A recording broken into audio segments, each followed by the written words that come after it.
Hello கேக்குதாம்மா? எங்க இருந்து பேசுறீங்க? அம்மா, நான் இங்க ஈரோடு பக்கத்துல இருக்கிறேம்மா.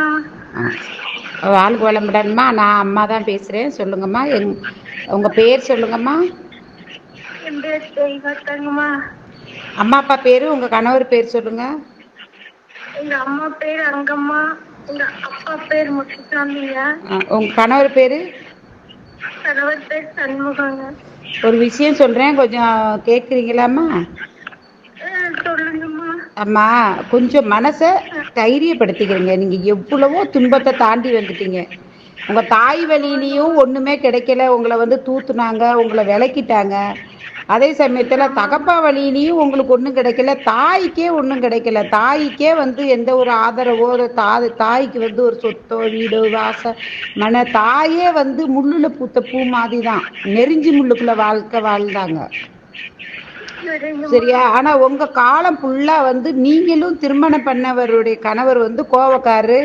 அதே மாதிரி அவர் வந்து உங்களை வந்து சந்தோஷப்படுத்தவோ எதுவும் செய்யவும் இல்லை. ஆனா உங்களுக்கு சரி, நீங்க வாழ்க்கை தான் இப்படி போயிருச்சு அப்படின்னு பார்த்தீங்கன்னாலும் உங்களுக்கு குழந்தை பாக்கியம் உண்டு. ஆனா அந்த குழந்தைகளும் இன்னைக்கு உங்களை கைவிட்டுறாங்கங்கும் போதுதான் வேதனைக்குரிய விஷயமா.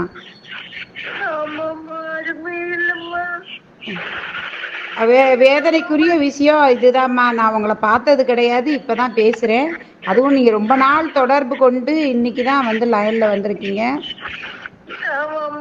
சரி அம்மா, அம்மா அழுவாதீங்க, வேதனைப்படாதீங்க. ஏன் உங்க தாய் ஏதாவது சொல்லுவாங்க, தாய்க்கு விதிச்ச விதி பிள்ளைக்கு விதிச்ச மாதிரி. தாயை தண்ணி குடத்துல பார்த்தா பிள்ளைய வீட்டில் போய் பார்க்க வேண்டாங்கிற மாதிரி உங்களை பொறுத்தவரையும் 5 தலைமுறையா பெண்கள் வந்து படாத பாடுபட்டுட்டு அசிங்கப்பட்டு வாழ்க்கையே இழந்து சொத்து பத்தை இழந்து பிள்ளைகளும் வந்து துணை செய்யாது, நோய்வாய்ப்பட்டு ரொம்ப கஷ்டப்பட்டு இறப்பாங்க. அகால மரணங்களும் ஏற்படும். அதே சமயத்தில் உங்களுக்கு இந்த நிலைமை வந்திருக்குங்கும் போது எனக்கு ரொம்ப ரொம்ப வேதனையாக இருக்குது. தயவு செய்து யார் மேலேயும் பாசத்தை வச்சுக்காதீங்க. நீங்கள் உழைச்சிங்க, சம்பாரிச்சிங்க, என்னென்னமோ பண்ணீங்க. ஆனால் இது இப்போ வரையும் திருவோடு தூக்குற மாதிரி தான் இருக்கீங்க. எல்லாமே கையை விட்டு போய் இன்னைக்கு உங்களை குப்பை பாக்ஸுக்கு கேவலமாக நினைக்கிறாங்க நீங்கள் பெத்த பிள்ளைகளை.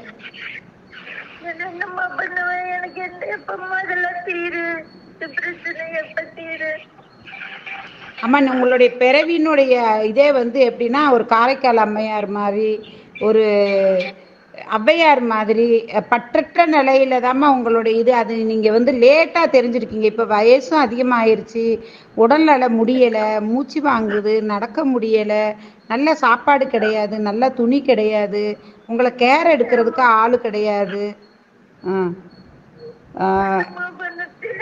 அம்மா தயவு செய்து அம்மா, நான் ஒரு தாயா இருக்கேன் உங்களுக்கு. நீங்க எப்ப வேணாலும் வரலாம். நீங்க நினைக்கலாம் இவங்க தொடர்பு கூடவே முடியலையே, இவங்களை எப்படி நம்ம இது கூட போய் இருக்கிறதுன்னு. ஆனா ஒரு விஷயம் சொல்றேன்னா, என்னை தொடர்பு கொள்ள முடியலனாலும் உங்களுடைய ஆசிரமம், உங்களுடைய இது நீங்க வந்து சாப்பிடலாம், தங்கலாம், இருக்கலாம். உங்களுக்கு 4 பேர் வேலை செய்யறதுக்கு ஆள் இருக்கு. தயவு செய்து இந்த பிள்ளைய பின்னாடி நீங்க நினைச்சு அழுது போறது வேஸ்ட்டுமா. வேஸ்ட்னு சொல்லிட்டேம்மா, வேஸ்ட். உங்க பிள்ளைகளை நம்ம ஏன்னா பிள்ளைகளுடைய வாழ்க்கையும் நல்லா இல்லையே, எப்படி என்னன்னு பார்ப்பாங்க. அதுக வாழ்க்கையே நல்லா இல்லை. உங்க பேச்சு கேட்கறது இல்லை, பெரியவங்க பேச்சு கேட்கறது இல்லை, எடுத்தெறிந்து பேசுறது, தகாத பாதையில போறது. அப்படி இருக்கும்போது அந்த பிள்ளைய அம்மா, முள்ளு மரத்துல நிழல் வேணும்னா எப்படிம்மா கிடைக்கும் உங்களுக்கு? சொல்லுங்கம்மா.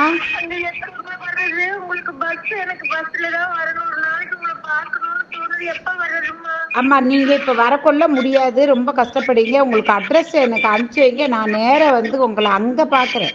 இங்க இருக்கிற இடத்துலயே வந்து பார்த்துட்டு வரேன்.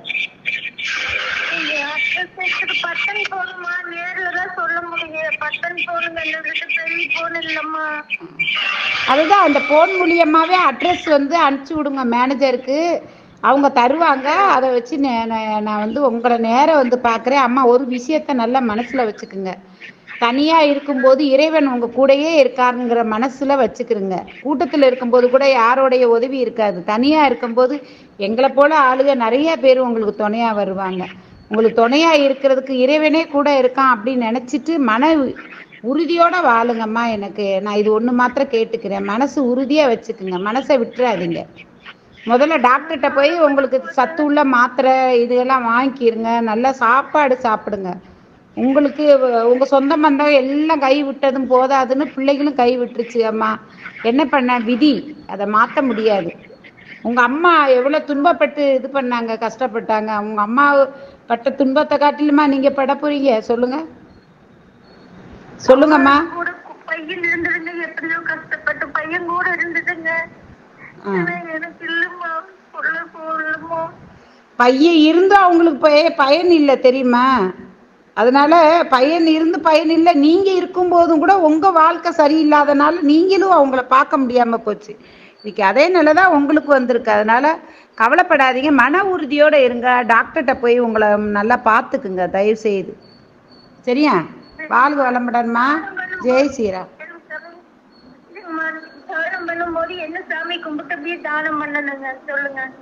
நீங்க உட்கார்ந்து பத்மாசனம் போட்டு இருக்க முடியாது. நீங்க சேர்ல உட்கார்ந்துக்கிட்டு கண்களை மூடி பிரம்மஞ்ச நினைச்சிட்டு சிவபெருமான நினைச்சிட்டு அப்படியே கண்களை மூடி மூச்சை நல்லா சுவாசம் நல்லா மூச்சை உள்ள இழுத்து மூக்கு வழியே விடுங்க போதும், வாயு வழியே விடாம.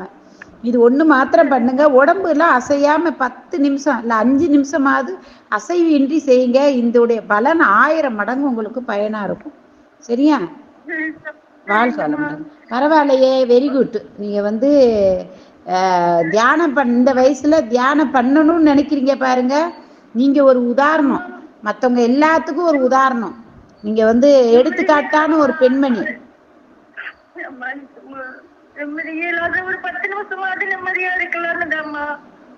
அந்த 10 நிமிஷம் நீங்க செய்யுங்க. அந்த 10 நிமிஷம் உங்களுக்கு அவ்வளோ ஒரு நிம்மதியை தரும். உங்க இனி வர்ற வாழ்க்கை பயணம் இறைவன் உங்க பக்கத்திலேயே இருப்பாரு. நானும் இருப்பேன், இது உறுதி. சரியாம்மா? வாழ்க வளமுடன். அரர மகாதேவ். அம்மா ஒரு சிரிப்பு சிரிங்க, நான் இருக்கேன் உங்க கூட. நீங்க சிரிக்கணும். இனிமே நான் உங்க கூட இருக்கேன். கடவுள் இருக்காருங்க. கடவுளை காட்டில் யாரு தேவை? கடவுளே உங்க கூட இருக்காருன்னு சொல்லும் போது சந்தோஷமா சிரிக்கலாமே. பாருங்களேன், உங்களுக்கு எல்லாமே மாற்றமா இருக்கும். ரெண்டாவது எல்லாரும் உங்க சொல்லுங்கம்மா. சரி, கண்டிப்பா வரேன். இதை எல்லா மக்களும் கேட்டுட்டு இருக்காங்க. சந்தோஷமா இருங்க. வாழ்க வளமுடன்மா. அரர் மகா.